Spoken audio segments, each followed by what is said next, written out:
The story this trilogy actually tells begins not with triumph, but with inevitability, and that distinction matters because it reframes every choice that follows as pressure rather than destiny.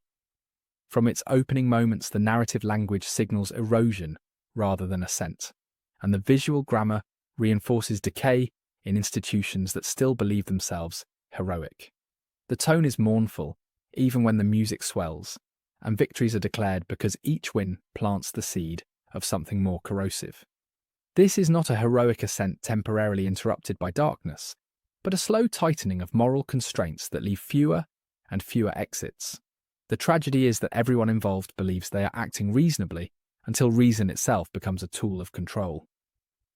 At the centre of this tragedy stands Anakin Skywalker, not as a sudden monster, but as a system failure rendered human. His fear is not born in a vacuum, and his attachments are not unique sins, but predictable responses to loss and instability. The institutions meant to guide him offer rules instead of understanding, and distance instead of care. Each lesson he absorbs teaches him that emotion must be hidden rather than processed, and that obedience matters more than truth. By the time he reaches for forbidden power, he is not choosing evil so much as choosing the only path left open to him. Anakin Skywalker is often discussed as if his fall were a single decision, but the films carefully dismantle that simplification. His childhood enslavement, his forced separation from his mother, and his indoctrination into a rigid order all shape his psychology long before Palpatine speaks to him alone. The Jedi promise balance, yet model suppression, and this contradiction fractures him internally. When fear surfaces, it is treated as failure rather than a warning sign, and that response compounds the damage. The system does not merely fail to save him, it actively accelerates his collapse. The Republic mirrors Anakin, in structure and in fate, because both are hollowed out by process. There is no coup in the traditional sense and no dramatic overthrow that signals an obvious break. Instead, every step toward authoritarianism is ratified through procedure and applause. Emergency powers are granted legally, committees dissolve themselves willingly, and citizens celebrate stability without asking its price. The tragedy lies in how ordinary the collapse feels, and how convincingly it is sold as responsible governance. This is where the narrative becomes uncomfortable, because it refuses the fantasy that evil announces itself loudly. The Senate chambers remain pristine, the language remains civil, and the mechanisms of democracy function exactly as designed. What changes is the intent guiding those mechanisms and the fear exploited to justify them. By the time the Republic is gone, there is nothing left to defend because it has already agreed to its own erasure. The films insist that democracy does not die screaming, but nodding along. Galactic Republic is therefore not a victim of invasion, but of consensus shaped by anxiety. Each vote is framed as temporary, and each surrender of authority is sold as necessary. The people do not lose freedom overnight, they trade it incrementally for the promise of safety. This portrayal strips away the comfort of distance and forces the audience to recognize how familiar the process feels. The danger is not malice alone, but passivity paired with trust. The Jedi Order occupies a similarly unsettling position because they are neither villains nor saviors. Their doctrine prizes detachment while their role demands compassion, and that tension is never resolved. They become enforcers of peace, without questioning the political structures defining peace itself. Their proximity to power blinds them to how power is shifting around them. When they sense danger, they respond with protocol rather than introspection. Jedi Order is undone less by betrayal than by rigidity. They mistake control for balance and silence for wisdom. Their rules are designed to prevent loss, yet they refuse to acknowledge that loss is unavoidable. This leaves them incapable of guiding someone like Anakin, whose fear requires empathy rather than correction. By the time they recognize the trap, they are already standing inside it. Palpatine's rise crystallizes the trilogy's central argument about power, because it is achieved almost entirely without violence. He cultivates patience as a weapon, and appearances as armor. Every public move is justified, every delay strategic, and every act of cruelty outsourced. When the blade finally falls, it is almost incidental compared to the groundwork laid through conversation and ceremony. The horror is not that he is powerful, but that he is believed. Palpatine understands that legitimacy matters more than force, and he exploits that truth relentlessly. He frames himself as a servant of the people, while quietly shaping the conditions that make him indispensable. His genius lies in letting others argue for his authority while he appears reluctant to accept it. By the time opposition forms, it sounds unreasonable because the system itself has already endorsed him. Power seized openly invites resistance power. Granted invites loyalty. The absence of lightsaber battles in his conquest is not a limitation, but a statement. Violence is reserved for the end because by then it is no longer necessary to persuade. The real conflict has already been decided in committee rooms and private chambers. When order is declared, the galaxy accepts it, not because it is forced to, but because it has been trained to. This is the most chilling victory in the saga, because it feels earned rather than stolen. What emerges from all of this is a story that rejects simplicity in favour of causality. Every fall is preceded by a compromise, and every compromise by a rationalisation. The trilogy insists that good intentions are not safeguards against authoritarian outcomes. In fact, they are often the fuel that makes those outcomes possible. By grounding its tragedy in process, it denies the audience the comfort of blaming a single moment or a single monster. This is why the prequels endure despite surface-level criticisms, because their thematic spine remains unshaken. They ask whether institutions can fail while believing themselves righteous. They ask whether fear can be managed without becoming policy. They ask whether guardians can become liabilities when they stop questioning their role.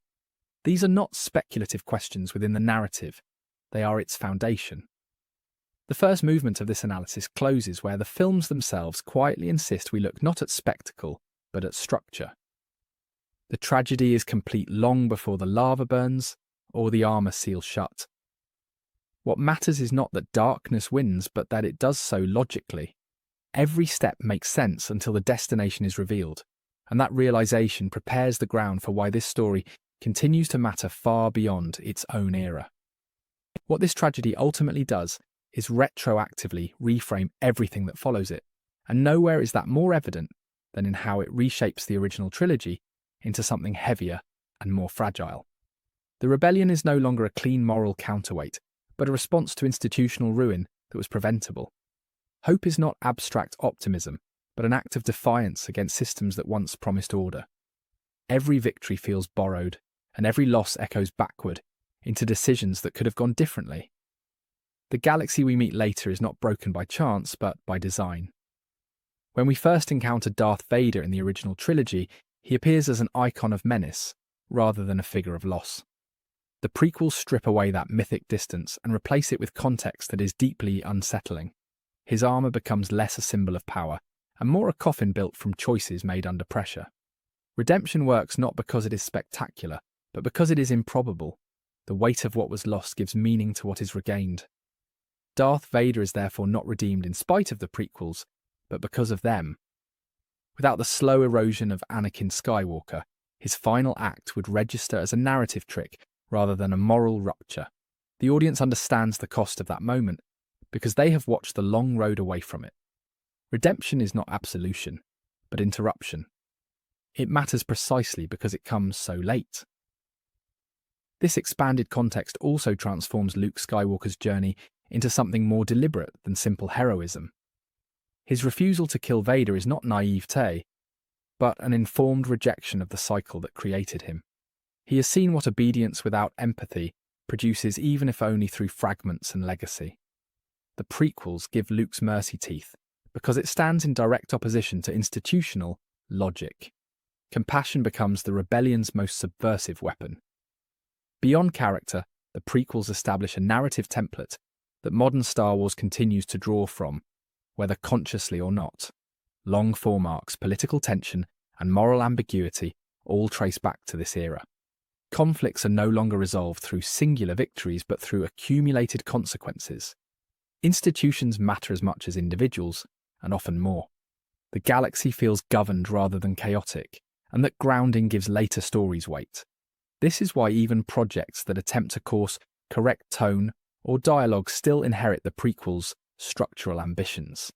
They exist in a universe where politics cannot be ignored, and where power dynamics shape every conflict. The audience is trained to look for process rather than spectacle alone. Good and evil are no longer binary alignments, but outcomes influenced by fear, loyalty, and compromise. That complexity becomes the franchise's new baseline. The cultural response to the prequels often obscured this contribution because humour flattened nuance. Memes fixated on awkward delivery or isolated lines until they became shorthand for failure. What was lost in that conversation was how prescient the themes actually were. Satire replaced analysis and repetition, replaced reflection. The films became jokes before they became warnings. Yet time has been unkind to that dismissal because the ideas embedded in the story have only grown more relevant. Control framed as safety emergency powers normalized and dissent treated as instability are no longer distant abstractions. The prequels articulate how easily fear can be mobilized when wrapped in legality. They show how language can anesthetize conscience. The humour fades, but the structure remains. This is why revisiting the trilogy now feels different than it did on release. The politics no longer feel exaggerated, and the cautionary tone no longer feels indulgent. What once seemed heavy-handed now reads as restrained. The discomfort comes not from execution, but from recognition. The story does not predict specific events, but it understands mechanisms. At the heart of that warning is the idea that authoritarianism rarely arrives dressed as tyranny. It comes offering protection, efficiency, and clarity. It simplifies complex problems and punishes hesitation. By the time its true nature is visible, opposition has already been framed as irresponsibility. The prequels dramatize this progression with relentless patience. Nothing is rushed because nothing needs to be. This patience is also what makes the trilogy bold within the Star Wars canon. It risks slowing momentum to build foundation. It sacrifices immediate gratification for long-term resonance. It trusts the audience to track cause and effect across years rather than scenes.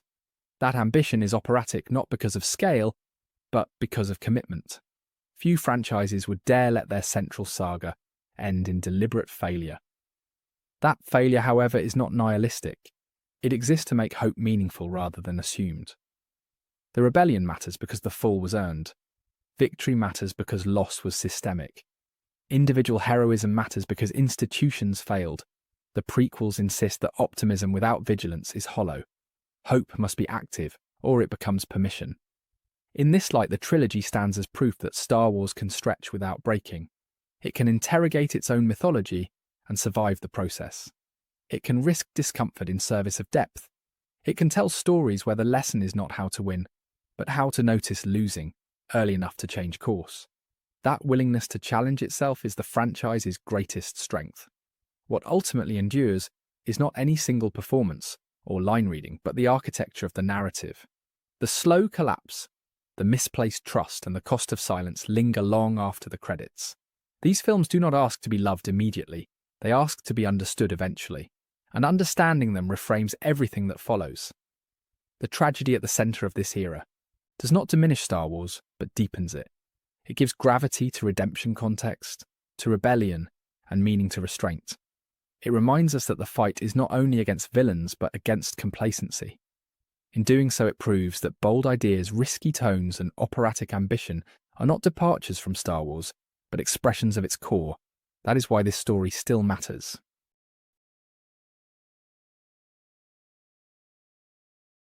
Thank you for watching. Be sure to like, subscribe, and hit that share button. My main channel is Critical Analysis Hub, where I post Star Wars content about the movies.